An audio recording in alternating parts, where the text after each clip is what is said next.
Hi friends, இன்றைக்கி பார்த்தீங்கன்னா Sunday ஸ்பெஷலாக நம்ம குடல் கறி தான் செய்ய போகிறோம். அது மட்டும் செஞ்சுட்டு ரசம் கொஞ்சம் முட்டை அவியல் போட்டு சமைக்க போகிறோங்க. வாங்க இந்த குடல் கறி எப்படி செய்யலாம் பார்க்கலாம். கேஸ் ஆன் பண்ணிவிட்டு ஒரு பாத்திரத்தை வச்சுக்கோங்க.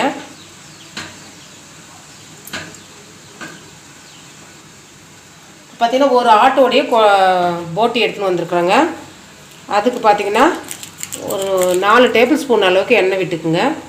ஒரு அரை டீஸ்பூன் சோம்பு நல்லா வெடிக்கட்டன்ட்டு ஏலக்காய், பட்டை, பிரிஞ்சி இலை, கல்பாசி எல்லாம் சேர்த்து அதையும் சேர்த்துமே அது கூட வதக்கிக்கலாங்க.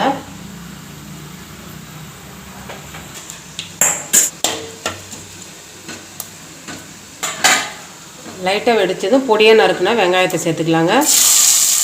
அதாவது ஒரு 100 கிராம் வெங்காயத்தை நறுக்கி சேர்த்துக்கலாம். அதில் இப்போ நான் ஆட்டுக்குடல் பார்த்திங்கன்னா அப்படியே பச்சையாகவே தான் நான் செய்ய போகிறேன். சப்போஸ் உங்களுக்கு பச்சையாக செய்ய பிடிக்கலன்னும் போது நீங்கள் குக்கரில் விசில் வச்சுட்டு நீங்கள் அதுக்கப்புறம் செஞ்சுக்கலாங்க. ஒரு 3 விசில் வச்சிங்கன்னா வெந்துடும். அதுக்கப்புறமேல நீங்கள் எப்பயும் நார்மலாக கிரேவி பண்ணுற மாதிரி பண்ணிக்கலாம்.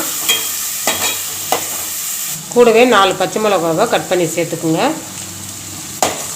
நான்வெஜ்னாலே பச்சை மிளகாய் சேர்த்திங்கன்னா அந்த வாசம் நல்லாயிருக்கும். அதனால் நீங்கள் பச்சை மிளகாய் சேர்த்துக்குங்க. இது பார்த்திங்கன்னா கடலப்பருப்புலாம் போட்டு கூட்டு வைப்பாங்க, அதுவும் நல்லாயிருக்கும். இப்போ இந்த மாதிரி செய்கிற கிரேவி பார்த்திங்கன்னா சப்பாத்திக்கு, இட்லிக்கு எல்லாத்தையுமே சூப்பராக இருக்குங்க. நான் பனை சாதத்துக்கு தான் செய்கிறேன். அதுக்கு தகுந்த மாதிரி நீங்கள் தண்ணி சேர்த்துக்கிறது, கட்டியை வைக்கிறது நீங்கள் அது மாதிரி செஞ்சு அளவுக்கு வெங்காயம் வதங்கிறது நம்ம தக்காளி சேர்த்துக்கலாங்க. அதாவது இதுக்கும் 100 கிராம் தக்காளி சேர்த்துக்கணும். 100 கிராம் வெங்காயம்னா 100 கிராம் தக்காளி சேர்த்துக்குங்க. நம்ம ஏன்னா ஆட்டுக்கறியெல்லாம் புளி சேர்த்து செய்ய போகிறது இல்லைங்களா, அதனால் புளி சுவைக்கு கண்டிப்பாக தக்காளி கொஞ்சம் கூடுதலாக சேர்க்கணும். அப்போ தான் நல்லா சூப்பராக இருக்கும். இது கூடவே பார்த்திங்கன்னா ஒரு துண்டு இஞ்சி, ஒரு 10 பல் பூண்டு அரைச்சி நம்ம சேர்த்துக்கலாங்க. நல்லா வெங்காயம் கலந்து கூடி அதையும் சேர்த்து நல்லா வதக்கி விட்டுருங்க. இப்போ பார்த்திங்கன்னா இந்த அளவுக்கு நல்லா வதங்கணுங்க. இப்போ போட்டி நல்லா சுத்தம் பண்ணி வச்சுருக்குது. போட்டி சுத்தம் பண்ணுறது ரொம்ப ஈஸி. சுடு தண்ணி வச்சுட்டு நீங்கள் அந்த ஒரு மாதிரி நுர மாதிரி இருக்கும் இல்லைங்களா, அதில் சுடு தண்ணி வச்சுட்டு நீங்கள் ஊற்றிட்டு கழுவுனீங்கன்னா ஈஸியாக சுத்தமாக சீக்கிரமாக பண்ணிடலாம். இப்போ அந்த அளவுக்கு தான் நாங்கள் பண்ணி எல்லாத்தையும் சுத்தம் பண்ணி வச்சுருக்குறோம். இப்போ நம்ம வதங்குற வெங்காய தக்காளியில் சேர்த்துக்கலாங்க.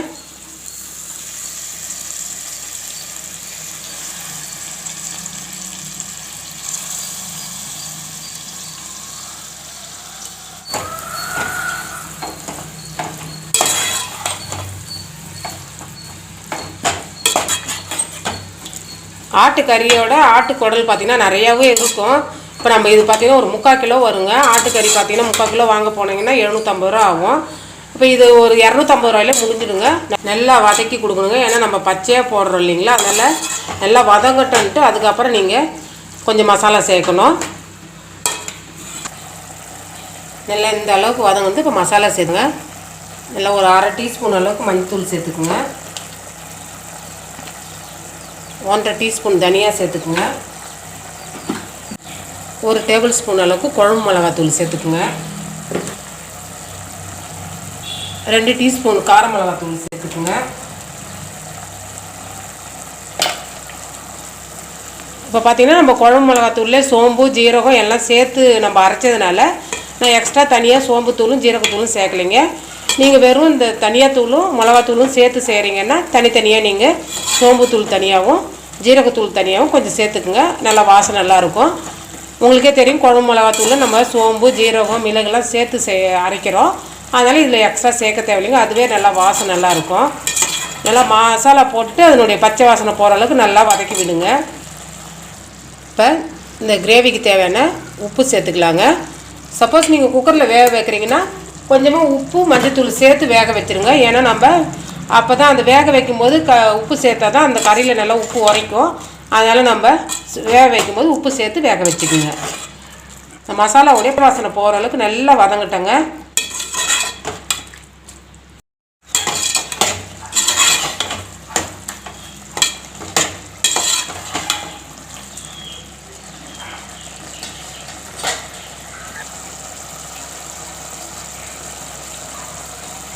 இது கூடவே கொஞ்சமாக கருவேப்பிலையும் மல்லியும் போட்டு நம்ம கிளறி விட்டு வேக வைக்கலாங்க.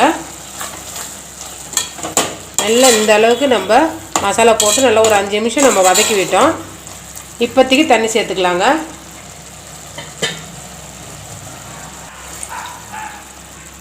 நான் கொஞ்சமாக ரொம்ப தண்ணி சேர்க்காத கொஞ்சமாக கிரேவியாக செய்கிறேன். அதனால் கொஞ்சமாக தண்ணி சேர்க்குறேங்க. இதிலே வெந்துடும். நல்லா நம்ம நல்லா வதக்கிட்டோம் கறியை. நல்லா சீக்கிரமாக வெந்துடும். தண்ணி சேர்த்துட்டு ஒரு மூடி போட்டு ஒரு 10 நிமிஷம் அப்படியே வேகட்டுங்க. மீடியம் ஃப்ளேமில் வேக வைங்க.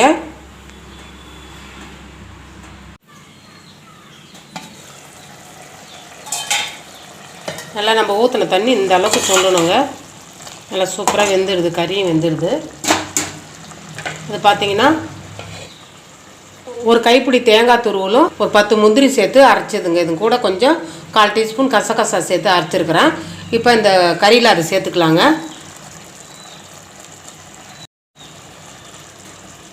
கொஞ்சமாக தண்ணி சேர்த்து அந்த தட்டை கழுவி ஊற்றிக்கலாம்.